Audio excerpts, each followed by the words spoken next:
by and large, there have been mixed views, but overall, the viability has been proven that people can be productive working away from the office. But it's not sustainable en masse and over a long period of time because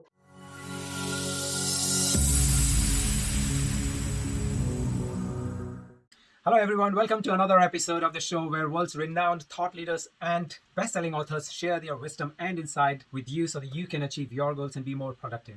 If you're new to this channel, then do consider subscribing for your weekly dose of knowledge, inspiration, and motivation. I'm your host, Ajay Mathur, and my guest today is an author and an entrepreneur who has given a really deep thought about your workspace. He has decades of experience in workspace transformation with top firms. He has been CEO of BBC Commercial Projects and has been VP of CRE, which is Corporate Real Estate with Walt Disney. His debut book has been shortlisted for CMI Management Book of the Year 2021. So please welcome the author of Where is My Office, which I'm really delighted to show that I have finished reading it cover to cover just last night. Chris Kane. Chris, welcome to the show. Thank you, Ajay. Good afternoon, everybody. Yes, thank you for having me, and thank you for reading my book. I look forward to hearing what you think about it. It was very timely because now we are in COVID and everything is changing so rapidly. And I see that you have actually covered COVID in your book also, although you started writing much before the COVID thing happened, isn't it?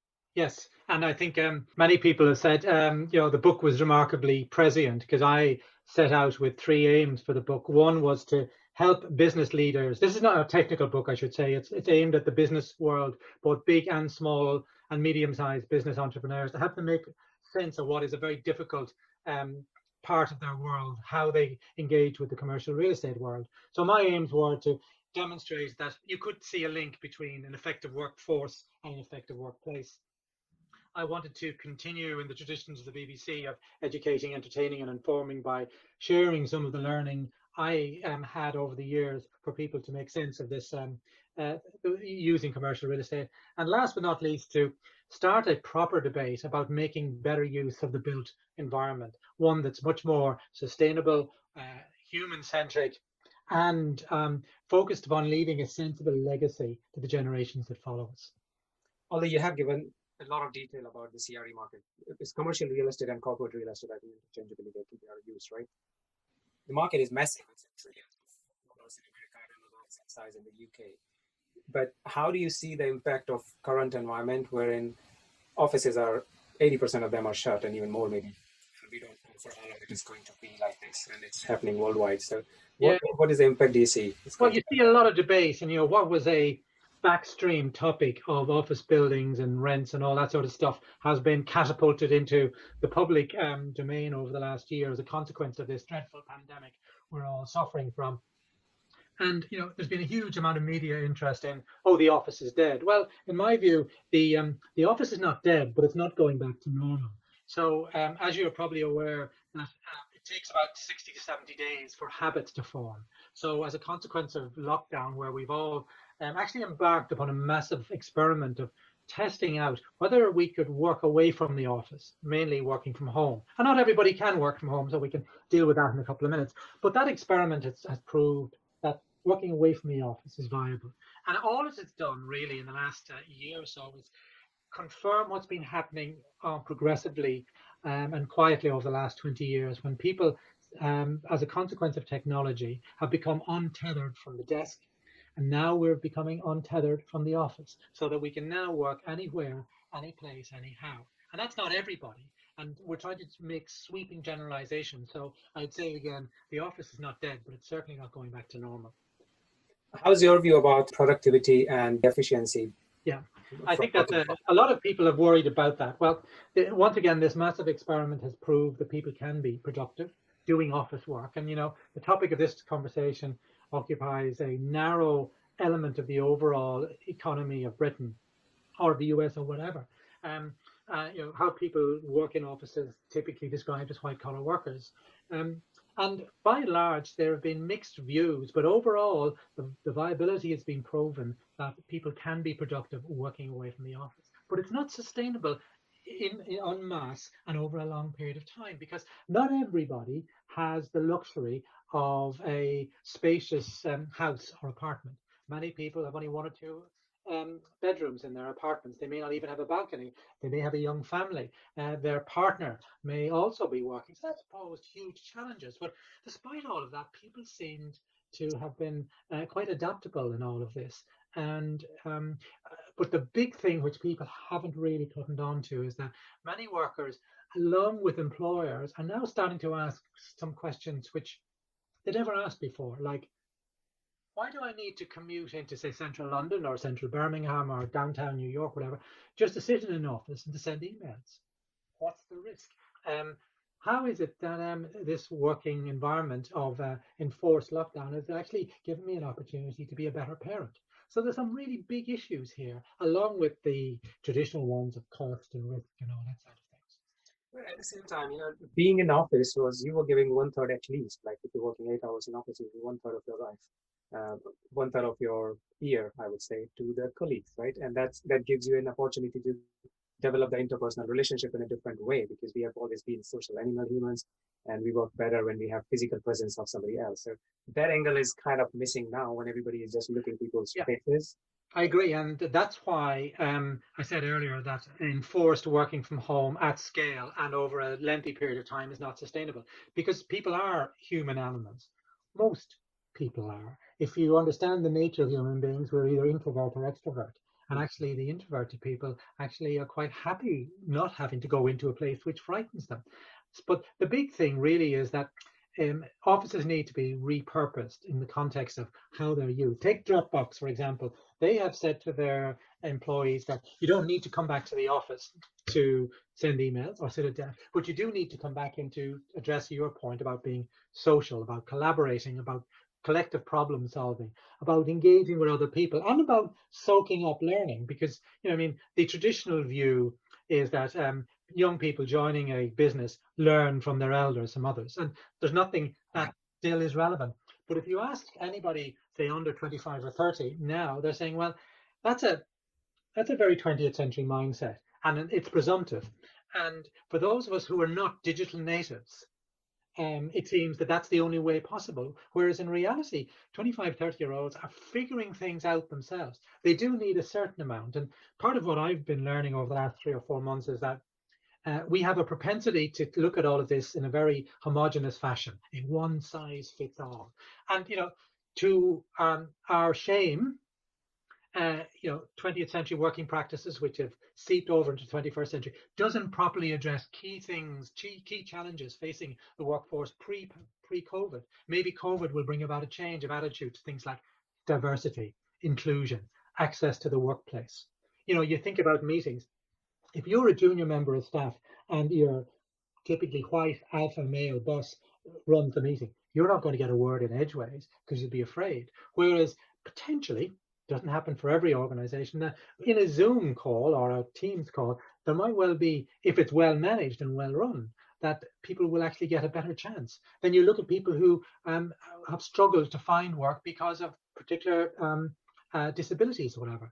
This ability now that we can work any place, anywhere, at any time, at scale, has been proven. So that should open up new opportunities in the workforce. I mean, I'm just thinking if everybody is working from home, they're not seeing the office. And for the 25 or 20, 25-year-olds that you said, they probably would have not get a chance to work from office anytime soon, or maybe never, depending on what industry they are. If they're in you've fallen into the trap. Listen to what you just said. If everybody. And what has happened in the last 20, 30 years is that our industrial age approach and mindset to work has been slowly diluting. COVID has now brought about a huge maelstrom of change, because what's happened is there's choice, real choice.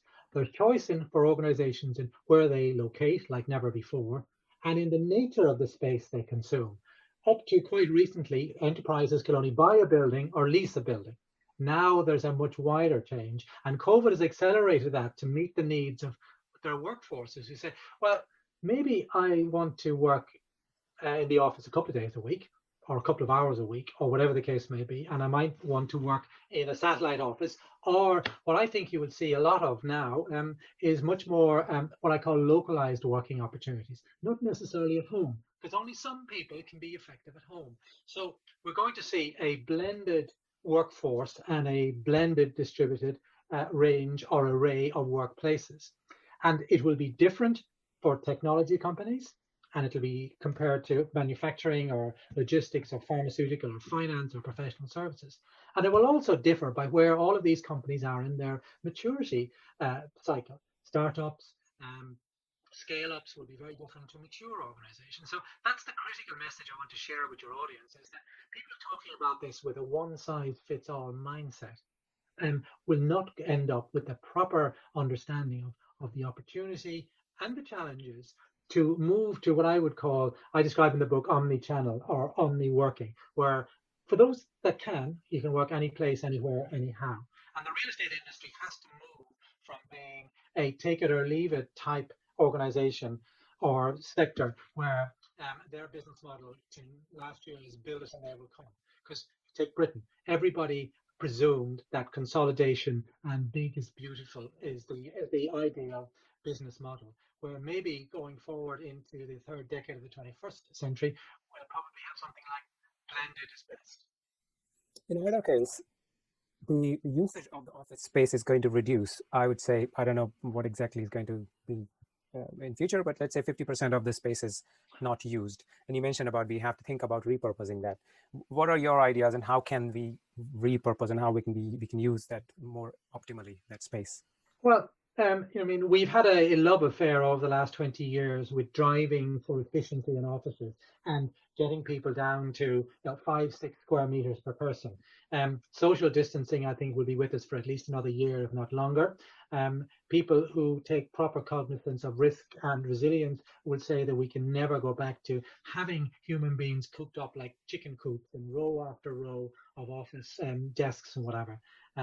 Is that the way we need to work? Can we learn anything from this pandemic? So it's going to be a challenge to rethink how we make use of all of these buildings. There's lots of them, and they won't lie empty. They may if people are not inventive. And necessity is the mother of all innovation.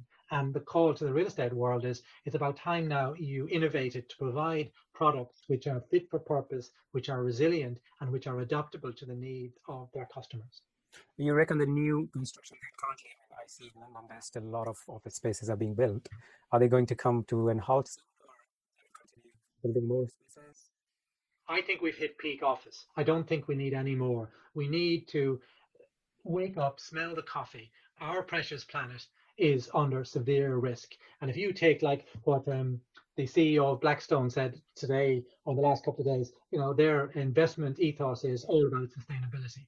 We've got to stop this craziness of building more and more on the presumption that we need it all. We need to look at how we can make better use of the current footprint, how we can do so in a much more human-centric fashion, and one which respects diversity, well-being, sustainability, all of these factors which frankly have been ignored in the last 20 years. And not just the office spaces, also the educational institutes, they also cover quite a big chunk of real estate, especially in the cities such as London. And most of the classes are now happening online, and they will continue to do so in future also. Do you reckon it's going to be the same impact on the education sector, like higher education sector, or it is any different? No, I think it has huge implications for third level education. I mean, how the education is funded, how the economic model, student accommodation, all of those angles. I know academia is already saying, oh my God, we have to take a fundamental rethink.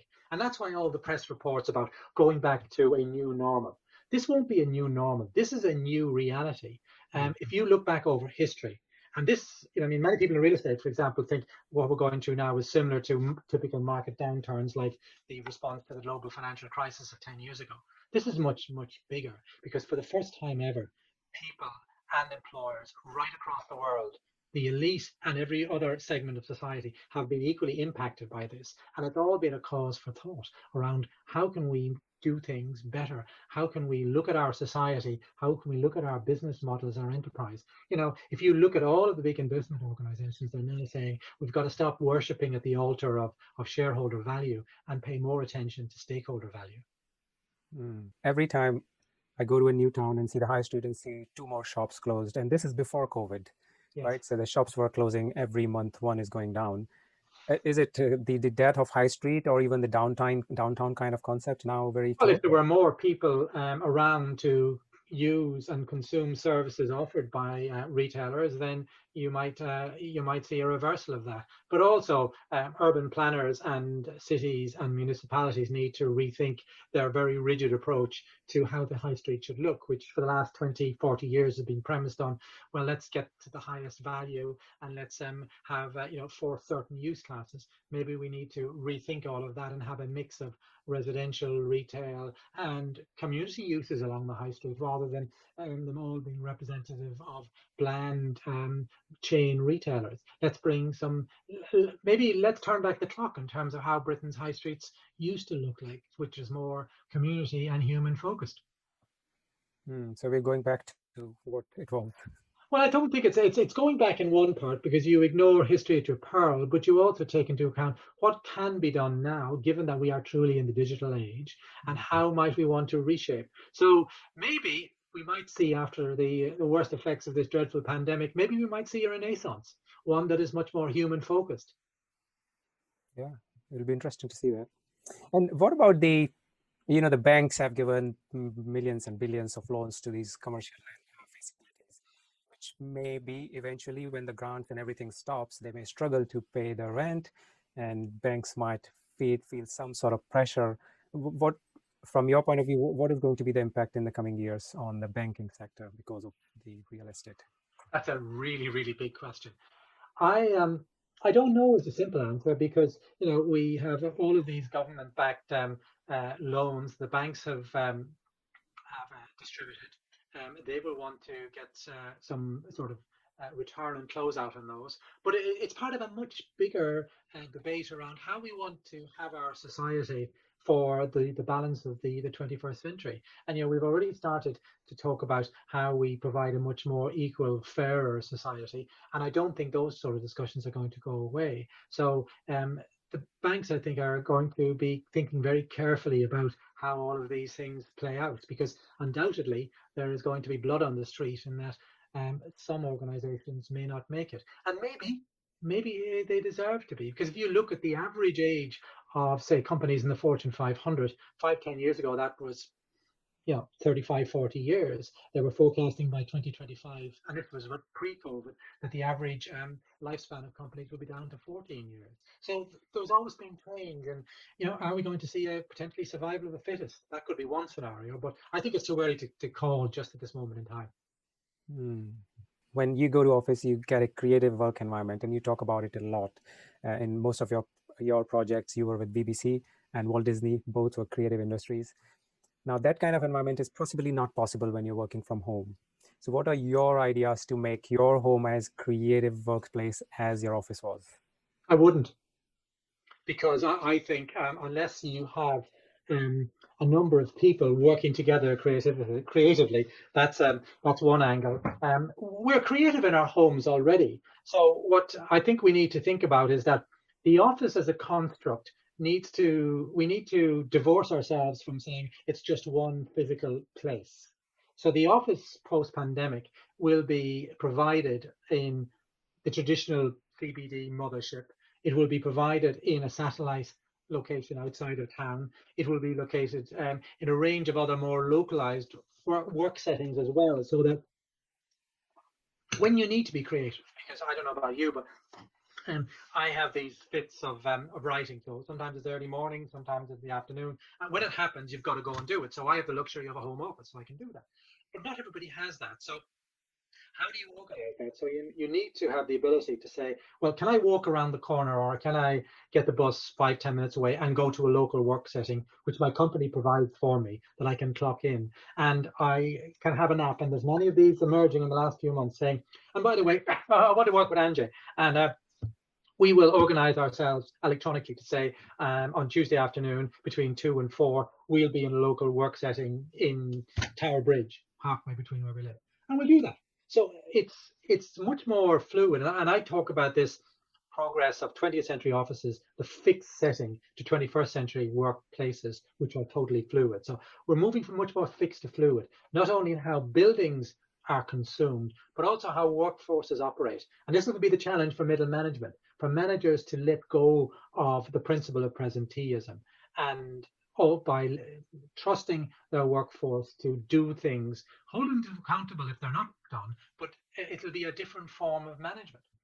That fluid nature of the way we work now is also going to reduce the charm of living close to the big cities. It is like the charm to live in London or in Los Angeles or any big place is going to reduce because there's no office there now.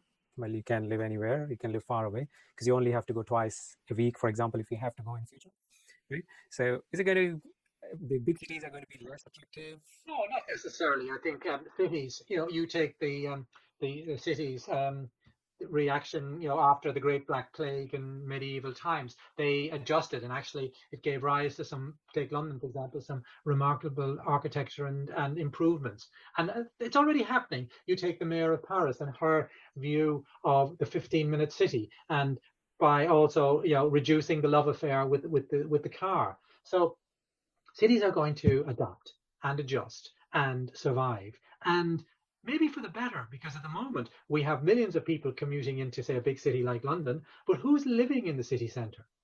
Who can afford to live there? Are we, were we going down a road of basically siloed living where, those fortunate and wealthy could only live in the city centres unless you were, basically living in very congested and substandard facilities. And, COVID has also brought in a whole new dynamic, which we haven't had since the Second World War, and that is the fear factor. And workers, be they, if they're parents, have now got a whole new consideration to take into account. Can I get to work and back safely? Is my workplace going to be safe? What is the risk of me catching this? Because, we're with COVID-19 social distancing for the rest of this year, I suspect, by and large. Fingers crossed that we will get a satisfactory result of herd immunity. But who's to say there's not going to be another infection? And you cannot, if you're a responsible employer, a responsible politician, a leader, cannot ignore the fact that the pandemic and its implications have to be part of the risk register going forward. But more importantly, it's also now on the radar screens of many parents. They're voting with their feet in some cases and saying, maybe I don't want a big job in cities. Maybe I'll have a lesser paid job, but it'll enable me to relocate somewhere. You look in the recent weeks of the impact of the Holy of Holies of the world of enterprise and startups, Silicon Valley. There's a huge exodus underway over there in terms of people are leaving San Francisco and the Bay Area because it's too congested, too expensive, and now too risky. So if big things like that can happen, what else can happen? So at the same time, when the very large cities, the people are moving out, at the same time they will be building it somewhere else. So they might be living somewhere else, right? Yeah. There's an opportunity for smaller places to maybe grow. It's a balancing or a rebalancing exercise. Yeah. So overall, the data shows that working from home is more productive. People have found it. They've given that numbers also, like 10%, 20%, whatever it is. But for some people, and I know many of those people, that they find working from office much more. They're more efficient. They're more productive. So what are your tips for those people when they're working from home and keep the same efficiency? Any tip for them? Well, I think it's, you talked about surveys, and there have been many surveys, and I would always go back to the old adage of lies, damn lies, and statistics, because what we're experiencing now is unprecedented, and the emotions people are feeling and how they're coping with all of this, you can't generalize. Everybody is different, and depending on circumstances, some people will feel very productive. Some people will feel that there's been no real impact. But the fundamental across all points is that being able to do things, if you're an office worker, away from the office at scale is now a viable proposition. So what it's going to do, it's going to open up the debate around what else can I do? And it won't be a binary, or I call analog decision of either or, the office or home. It will be a blended, omni-working proposition for those who can work like that. And what hasn't been spoken about really is that what was happening anyway was with more and more ubiquity in the context of digital technology, office work was changing anyway. We've moved from analog to digital. We now have a whole generation who are complete digital natives. They work differently. I'm old enough to remember both the arrival and the departure of this thing called a fax machine. Blackberries, they were, and where are they today? So we're moving at huge pace. What hasn't happened is that enterprise and bureaucracy has held things back. This huge experiment of doing things differently is going to open a complete Pandora's box of new opportunity, some challenge, but a way for people to rethink how they do things in so many ways. And that's where we not only need to think about real estate, we need to think about people. You cannot divorce people in place. That is so helpful, and people really need to rethink about a lot of things. It's not just workspace. This is much bigger than office buildings. Yeah, exactly. Okay, great. One question I ask all my guests, Chris, and which is, what are the top 3 skills according to you, which you believe are required for everybody to grow and be successful, but schools are not teaching it? Well, yes, I suppose schools and education is a much bigger topic, but I would say there are 3 things. I would say that they say around when you're 8 or 9, you lose your curiosity. I think that's a lovely human skill to have. Rebuild your curiosity. Never be afraid to ask that most important question in the English language: why? Be also then, as a human being, look at yourself. Be much more self-aware. Understand that you have a contribution to make, regardless of where you come from, what you are, who you are, what culture you come from, all of that. Be much more aware of that, which will then lead you to be much more empathetic with a whole raft of other people. Because I said earlier, we need to get serious about inclusion and diversity, not just talk about it. And last but not least, all of us have been trapped by custom and practice and by education into focusing on being a specialist. Stand up and look over the parapet and be able to see the big picture, or to coin the phrase, be able to see the wood for the trees and understand what your contribution is to society going forward. That's really powerful. So that's the contribution, curiosity, and look at the bigger picture. Yeah. Thank you very much. So you've now written a book. Your book has been shortlisted for CMI Management Book of the Year. All the best for that. First of all. What next after the book? Well, if people want it, it's whereismyoffice.com. What's next is basically working with organizations to help them figure things out, because this whole pandemic has thrown all the precedents and playbooks out the window. So I work with a small group of people who transcend people in place to help people build fresh perspective and to navigate this uncertainty. And we're always interested in working with small, medium, large organizations. The more diverse, the better. Okay, thank you. And your firm is called 6 Ideas. 6 Ideas. 6 Ideas, yes. Okay, so finally, how can people reach you? At Chris Kane 55 on Twitter, or you can find me on LinkedIn, or via the book site, whereismyoffice.com. Yeah. Okay, so thank you very much, Chris, for your time. It was really insightful to know more about the office space and the commercial real estate side. This is first of its kind of interview on my channel, but I really enjoyed learning about it and reading your book. I was like totally into it for the last 2.5 days, and I finished it. Okay. It's good, and good to know about your BBC and Walt Disney journey. You've written a lot about, if somebody's interested in the real estate and need to know more how the transformations do work, then do check out his book, Where Is My Office? I think it's available everywhere. I'll put the link down there also. Thank you. Thank you very much for your time, Chris. Thanks a lot. Thank you, and stay safe. Okay, guys. So this is Chris Kane, and I thoroughly enjoyed it. If you want to check out his book, go to his website to know more about him. And if you've not yet done so, please do consider subscribing to this channel if this episode has helped you in any way.